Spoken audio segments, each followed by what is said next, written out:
Welcome back to another premiered Morning Brews with myself, the roadman, and Mr. Dagul. Alfie Devine going out on loan. Levy doesn't want to cap Spurs fans. And our Spurs fans on Levy's little roundabout. Stay tuned here.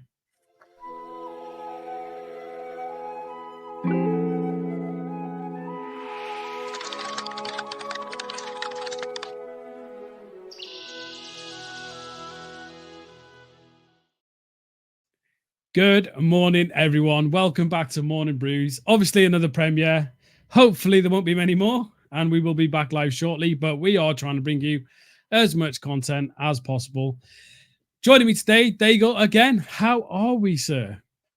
I'm good, mate. I'm good. It's been a long weekend here in Canada. So Ilana and I have been away visiting friends, very close friends of ours. Got back today and back to talking all things Spurs, but thankfully nothing to do with bloody transfers. So it's all good. Yes, that's it. No news of transfers. Sorry, it's a transfer. So yeah, but this is a good one. This is a good one. So let's start with that. Paul O'Keefe put a tweet out saying that Westerlo, I think they are a Belgian team, is interested in taking Alfie Devine on loan. Now, obviously, personally, I this should be great for him. I'd like to see him get on loan, get some game time. I don't want him stuck at the club at the moment and being sat on the bench. He's a good prospect. He's got a good future if we develop him right. And he is a really good player. And I feel like getting him out on loan, even if it is like this international style loan to a Belgian team, I think it's good experience for him. Yeah. And I think it'll help him grow. You know what I mean? Learning that side of things, being in a different country, around players with a different language, experiencing culture from a different point of view. Yeah. Obviously, now we know you are the massive Alfie Devine fan, obviously. Right. So I'm going to put a hand floor to you, Dagul. How do you feel about this and your overall thoughts and everything? Yeah, so I completely forgot who this team was because I actually responded to Paul O'Keefe's tweet and I said, don't know enough about the team, but that he could be joining, but this is absolutely the best thing for Alfie as opposed to staying with us. For me, Alfie Devine is a star in the making, and anything that can add to his development for Spurs is a blessing. Now, I completely forgotten, someone responded to me, and a couple of people did, is actually the same team that Vuskovic is at. So to have two players out there... I'm just hearing that myself. Okay, fair enough. So to have two players out there is always good. It could help. Well, I hear a lot of people saying Spurs need to find a feeder club, a club where they can send their young talent out to get the minutes. Some of these big clubs have already bought a feeder club, but could this be the cementing of a friendship or a relationship between the clubs where Spurs will send some of their youth products out there? Listen, I think Alfie is good enough for the Championship. I just want Alfie Devine to get on loan. Obviously, there was a loan move to Birmingham that apparently collapsed. Now, as much as I want to see Alfie, I'd love to see him stay at Spurs and get his game time and get his minutes. I think we can look at what's been going on at Spurs. Obviously, no Lancashire injury, so that's a bit of a hard one. But no Mikey Moore. It doesn't look like the youth team or the youth are going to get moments in games, unless it's Europa League and Carabao Cup and FA Cup as we go on.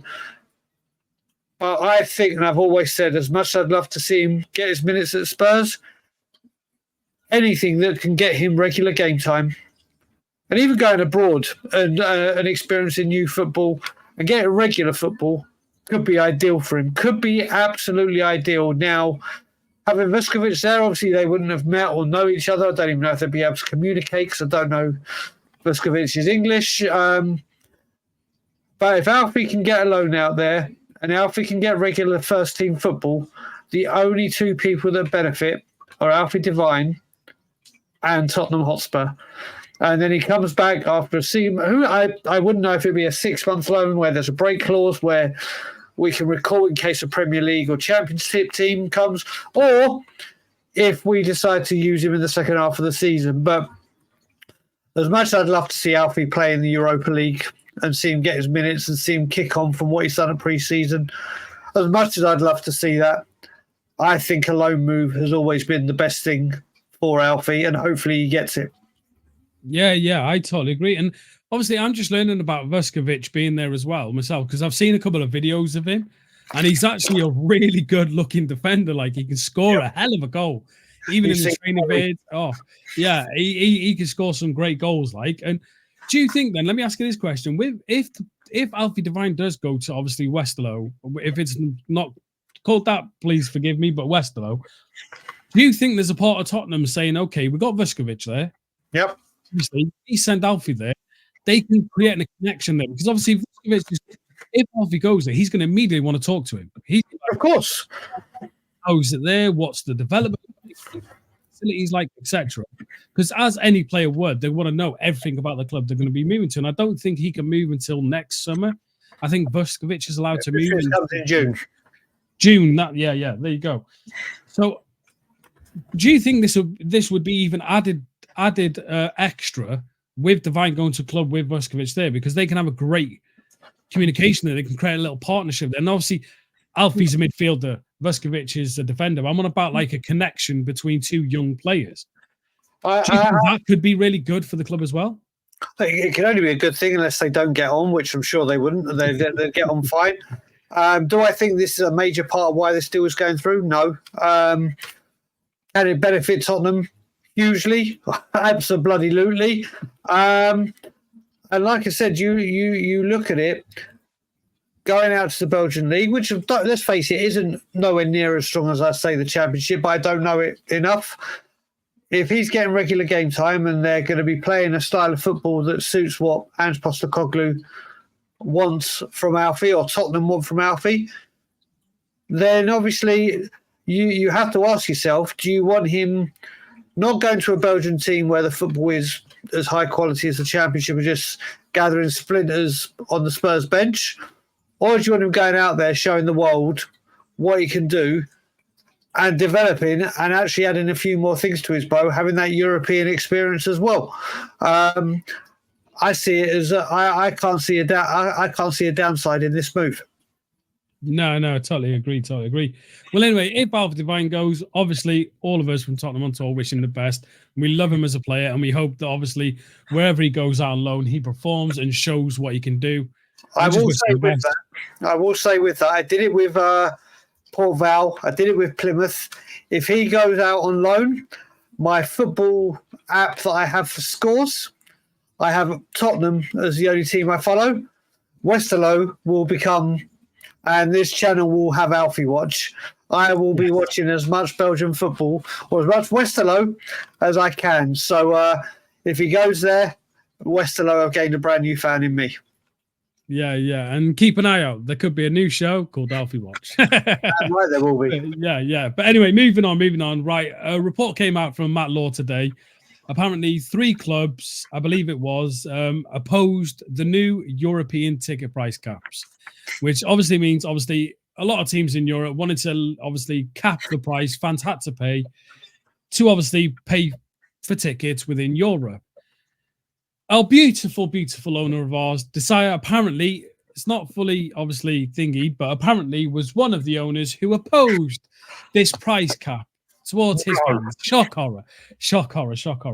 Now, we're going to have a little discussion about that. Then I will bring up something else that came out, obviously, afterwards from the club, I believe, or something like that. Obviously, Levy is all about money, yeah?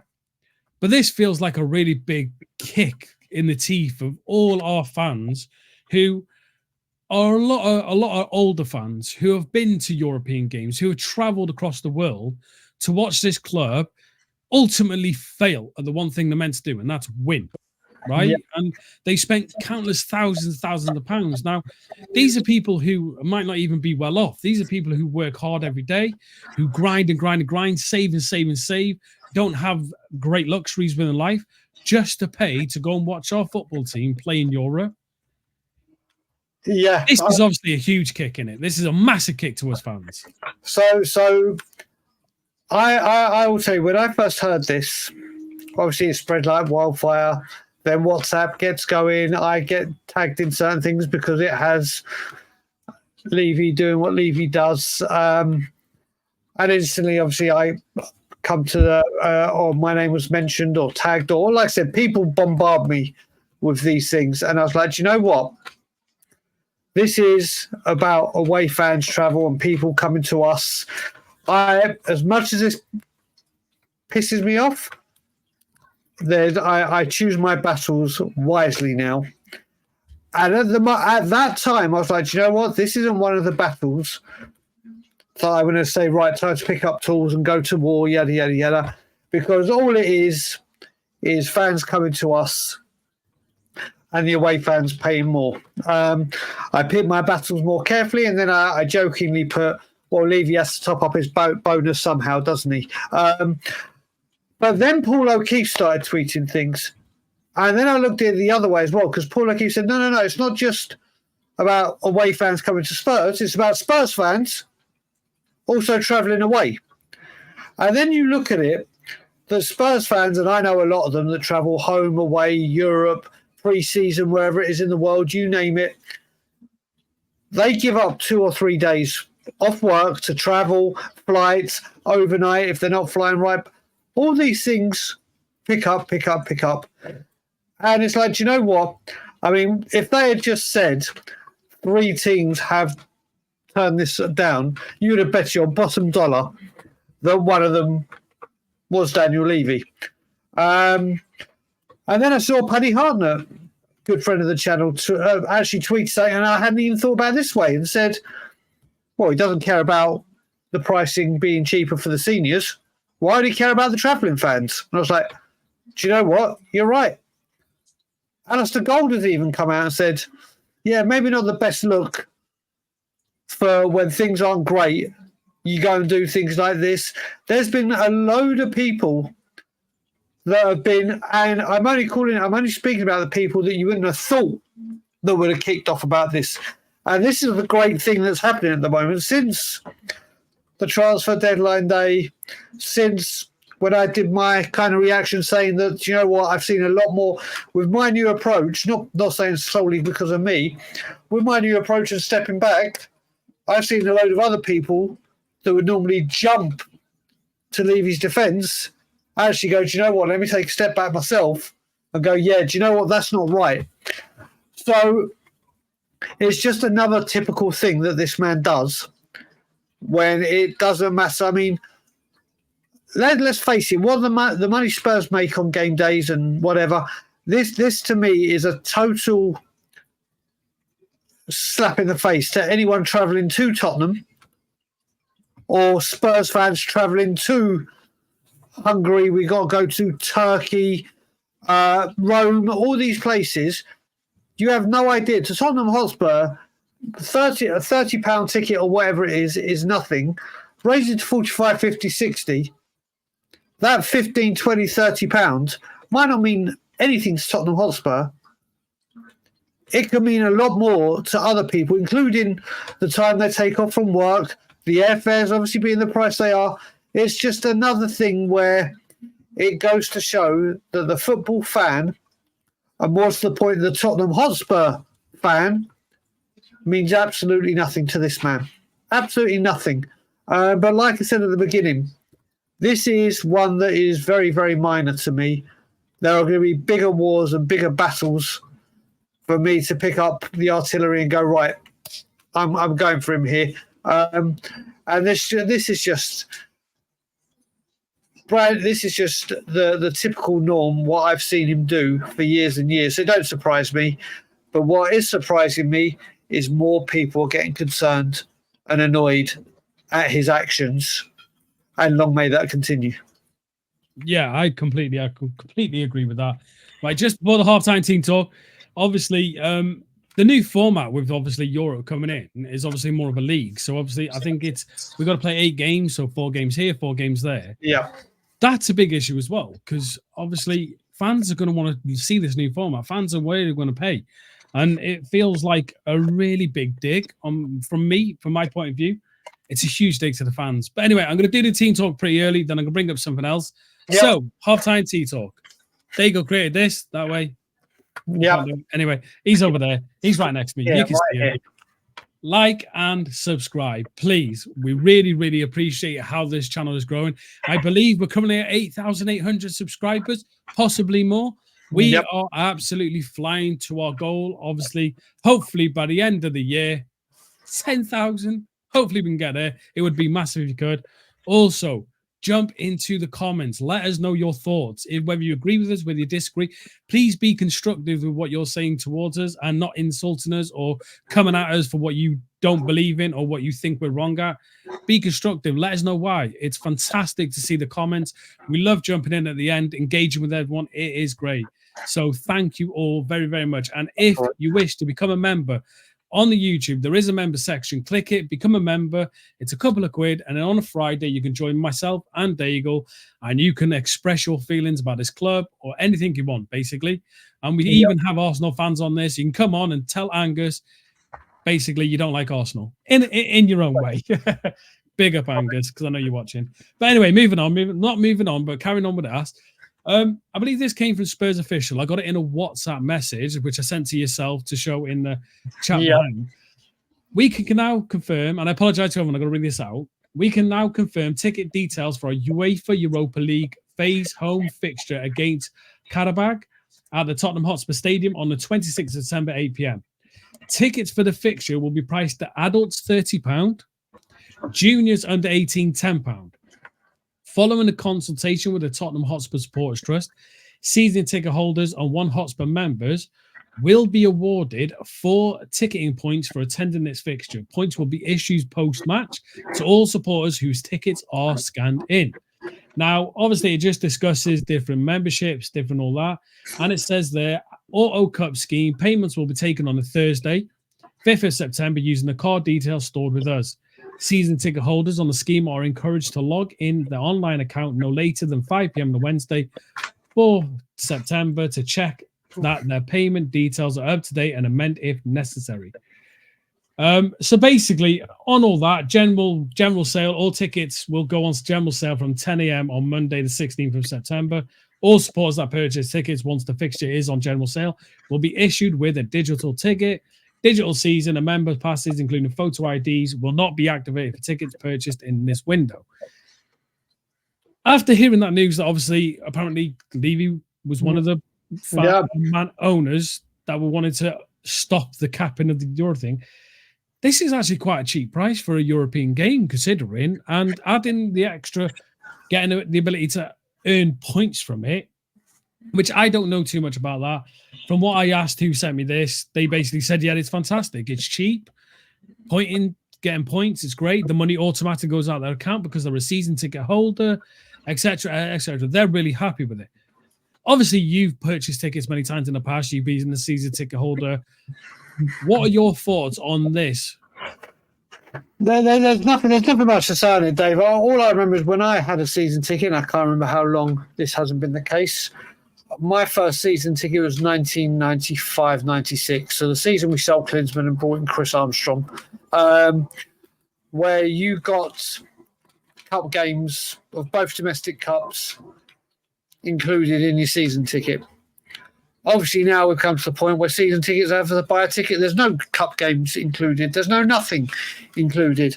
Other sports do include certain things for cup competitions or whatever. It's the way of football now. This isn't just Tottenham. This is the way of football. The fan is nothing but a cash cow.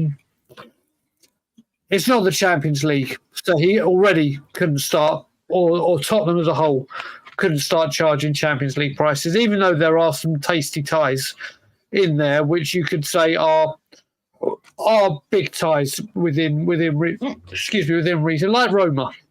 Roma is a big team. I don't know if it will be £30 for Roma or if it will be. We shall see. But it was going to be cheap. It was going to be £30, and then obviously he's done it for the youngsters. It's a good news story to wash away the pain or the anguish or bad news that's floating around Levy, with obviously being one of the chairmen that said no to the other story we've just discussed. I I don't really know how to comment on this story because, again, I'm not a season ticket holder. If I was in the country, I'd refuse to give him the money anyway. Or if I was off the ticket, I'd refuse to buy it. So hopefully the season ticket holders that do want to go, this works out well for them and the members. And hopefully it will give opportunities to people that don't have either, that may want to take their kids or family, the opportunity to go, because it will be more affordable than a Premier League game. But it's just, it had to be reasonable pricing due to the competition we're in, as opposed to the Champions League. So it is what it is. Yeah, I totally agree. I totally agree. And if there is anyone who is watching in this morning and you are a season ticket holder or you pay for tickets, let us know how you feel in the comments. Excuse me, my throat has just gone terribly dry. Just at the wrong moment. Just at the moment. Anyway, right, moving on from that. Now this is going to be a big one. We got 10 minutes left, and I think this deserves a bit of a longer discussion. I've been on X today. I've been out all day, came back. We spoke, Brian, getting ready for morning brews. I jumped on X, and all it was everyone arguing about Ange. Whether you're Ange in, whether you're Ange out. And like the title suggests, Levy's roundabout. Spurs fans are stuck on Levy's roundabout once again. And it's a never-ending circle of just arguing, circle of just fans being divided. Now, I understand fans are annoyed at Ange. I get why. This is not way to just say, oh, Ange is the best and Ange is all this. This is my opinion on just the situation and how fans are feeling from both sides. It's not an individual. I'm not trying to tell someone how to feel. Just my opinion. Just before anyone starts having a go at me. But anyway, so obviously there's a lot of fans Ange out. There's a lot of fans Ange in. The only person who ever benefits from this, well, not benefits it, but seems to always get away again, is Levy, because he has this perpetual roundabout that we get a new manager in, the fans get hyped up, he gives them a disaster of a window, the manager, players don't perform, they struggle. The fans then start arguing, I'm Ange out, well, I'm Ange in, and blah, blah, blah. Then we hit the circle where if Ange doesn't perform by October, November, whatever time it is, December time, Ange gets sacked. Levy then brings in a new manager, gets all hyped up. And it's this perpetual roundabout that we've seen to be going round for so many years now. How are you feeling on the own situation? Because we both openly said we're Ange in at the moment. Yeah, we are Ange in. We're not here to want to see another manager. We don't want to sit on this roundabout. We want to exit. We want to pull off. And we're just bored of this situation of sacking the manager, bringing one in, and sitting on that roundabout and just going in circles with the whole situation. Obviously, with all this, how are you feeling? Like I said, and I'll start this with, again, as I am always as manager in as I could be. Put it this way, I'm as much manager in as I am Levy out. And that's not going to change anytime in the near future. Or, like I said, I've been away for the weekend, so I've been dipping in and out of Twitter, not really commenting. We did Ange management. And you know what? Either way you look at it, fans are going to argue. And as a fan of Tottenham Hotspur, and I'm not talking about me, I mean anyone that's watching this or anywhere over the world, of course you're going to have your opinion. Now, whether you talk about that in the pub, at work, with your family, with friends, you're on social media and you're active on whatever platform, or you come on YouTube or part of the chat, like the people watching now are, you're going to have your view. And everyone is entitled to their own view. But obviously it's how it's being discussed and how it's being mentioned and how it's being put across. Has there been differences with Ange so far this season? There has been some differences. But has there been stuff very much the same? Yes, there has. Do we think that the transfer window, and everyone was waxing, like a lot of people waxing lyrical, oh my God, look at the change, the brilliance is ready, look where we'll be in a couple of years. Is that the right way to look at it? Maybe. Is it we once again were left short in various areas, as always? where things may look like they're starting to take shape, and then right at the final, could be. It's where I am. I look at it right now. A lot of the fans are speaking about how there's been so many big changes and how we're playing so well. We've just been unlucky. Now, there's something from Danny Kelly, who's on TalkSport regular, big Spurs fan, well known within the media. And there's something he has said since Sunday, which I cannot get out of my head. And he said it on TalkSport. And he put basically saying, if it's a good sign when you win games when you're not playing well, on the flip side, it can't be a good sign when you play well and lose. And since he said that, I can't get it out of my head. It's absolutely factual. If you're playing if you're a team challenging for the championship or whatever it may be, and you get a win playing badly, it's brilliant. Oh my God, I can't believe we got away with that one. Brilliant. We just go. But then you look at it, surely on that way, it can't be a good thing when you're going around going, do you know what, we lost, but my God, we played so well. My God, we are brilliant. Yes, you can see the changes. Yes, there needs to be some kind of middle ground. There can't be. I don't think Andrew's got the players fully he wants. I don't think he's happy with the window he's just had. Outgoings, I think he's very happy because he's got rid, but I think there are problems. But obviously, this was without Solanke. This is without Van de Ven. It could have been a huge difference. But right now, the bit I don't get is, and everyone is right. I mean, I have this discussion with, I'm sure he's watching this morning when this premieres, Tom 81.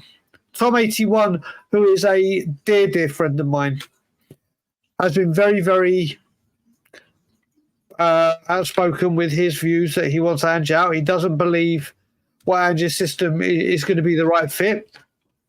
Totally love Tom to bits. That's his opinion. Does it when we speak, he does it respectfully within the groups we're in, everything. Fair play. But do you know what? He's someone, there's also Levy out and puts his money where his mouth is and comes and protests. He won't go in the ground, but comes and... What I don't get with fans that are saying Ange out, this guy hasn't got a clue, we don't know where we're going. And it's kind of where I am right now. Right now he may be not looking right. The stats that everyone is churning out about the lack of clean sheets, the lack of wins, one win against a top 10 team, our last 4 victories have come against teams that all correct. But if we look back at things, managers that have got the job done and got on to success have had time. And seen out their contract or got deep into their contract to do it. Now, I understand the argument coming back going, well, Brian, he looks clueless. He doesn't adapt. He doesn't do this. Correct. And that's saying whether he's got to work on it or not, but I'm willing to give him the time. So hopefully if he gets into his third year, and it's a big if, not saying that it's all gathering to a head now, but we know what Daniel Levy does. Not many managers get into a third season. I think Harry Redknapp and Pochettino are the only ones in his tenure that have got to a third season. Maybe at that third season will be the thing when things click. And am I willing to wait for him to get to his third season and see where we are and giving him time, as opposed to sacking him this season, should it happen, getting in another one that's going to have a completely different philosophy, may not play the same style of football, then everyone go, do you know what, it's start of a project, we've got to be patient, let's see how this goes, just to repeat it again. So I'm kind of, this is where my argument is, it's, do you want to see him go into his third year and maybe implement it because we stuck by him and see if a manager actually can do it when given the time to do it? Or are we just going to do what we always do just to end up where we always are, to have this conversation about another manager? Because I guarantee it, right here, right now, if we sack Ange Postecoglou at any time during this season or at the end of the season, should we, 18 months' time, I guarantee from that date we can go back to this conversation just remove Ange Postecoglou's name and insert current manager. Because it's what's happened. Like I said, if you're Ange out, do I understand it? No. Do I respect it? Yes. But I don't see where we stop this continuation of things that keep on repeating themselves happen unless we break the cycle. And the only way we break the cycle is by giving him the chance to do it. That's where I am with it. Yeah, no, I totally agree with it. And that's what that was all about, is literally this roundabout that Levy's created, that all of Spurs fans are sitting on, whether you're Ange in, whether you're Ange out, you're on this roundabout, you literally go around in circles together. Yeah. And it is what it is, unless you're willing to change the way you're feeling, change the way you think, which you don't have to. That's not me saying you have to or recommending it. This roundabout will be there until Levy's gone. Personally, that's how I feel about it. We will all be stuck on this roundabout. Yep. So, if you're on the roundabout, say hello to the person next to you. Be nice, be kind. You know what I mean? Be respectful. And let us know how you feel in the comments, because that is the end of the show. Brian, thank you so much for joining me today on this very early morning where I'll be on a school run and not here until afterwards. And I'll get in the comments and chat to everyone as best I can. But yeah, thank you all so much for joining us. Please like, comment, and subscribe. It is helping this channel out massively. We really, really love the community we're creating, and we hope everyone's respecting our opinions as we respect yours. We're not here to tell you how to feel. We're not here to tell you how to support the club. We're not here to tell you if you're Ange in or Ange out. We're just giving our opinions to how we feel the current situation is and how we feel the fans are feeling themselves, and giving you the platform to come in and discuss how you're feeling right now and a place to vent. Come in the comments and vent how you're feeling about the situation. We're here to listen. Correct. So anyway, I'm going to leave you with my Domini Mint. Brian, sir, before we take go, it away. I've just got a couple of things to add to this very quickly. Oh, of course, So Evening Brews will be on tonight, but it'll be pre-recorded. The reason for it being pre-recorded, as people know, I've got surgery in 13 days. What's the date today? 3rd, 4th tomorrow. Yeah. 12 days. 12 days. So today, during we wish you the best of luck. Evening Brews time, I will be with my anaesthetist or whatever. Anaesthetist, yes, because they need to do some checks on me because of my ongoing health issues. So it will be pre-recorded. It will be me and Brian Ireland. We will be back to lives of Evening Brews on Thursday. So it'll be the only live Evening Brews of the week. But I will let you know that Evening Brews will be 6 to 7:15 latest, because many people have been asking me, and it's now confirmed. Thursday, 8 p.m. UK time, I will be back on Chris Cowlin's channel. We will be having a discussion like we did about the transfer window, like Chris kindly asked me to, live on air. He was very unhappy on that stream where we spoke mainly about Levy and this window being a busted flush once again. And we will be speaking about the window, about the ownership, about, I think it's the fans one as well, so the fans' questions. Now, you guys from Tottenham on Tour have been supporting it whenever I've been there incredibly. So it will be there. We will be speaking transfers. Have this club done enough? And all things like, I can imagine the ticket pricing with Levy saying no will be brought up. So people need to listen to what Chris Cowlin's saying as well, because he does say that he's very, very frustrated. He just says it in a very, very different way to what I used to. And it's going to be a great, great show. So, as I was saying, Evening Brews will be pre-recorded Wednesday because I will be having my hospital pre-operation checks. Thursday will be live. It will be won't be answering as many questions as normally because I need to have a break before 8 p.m. Chris Cowlin, Dagul and Cowlin put Tottenham to task again. Thank you, everyone, for watching today. Like, comment, share, and subscribe. And as always, Levy out.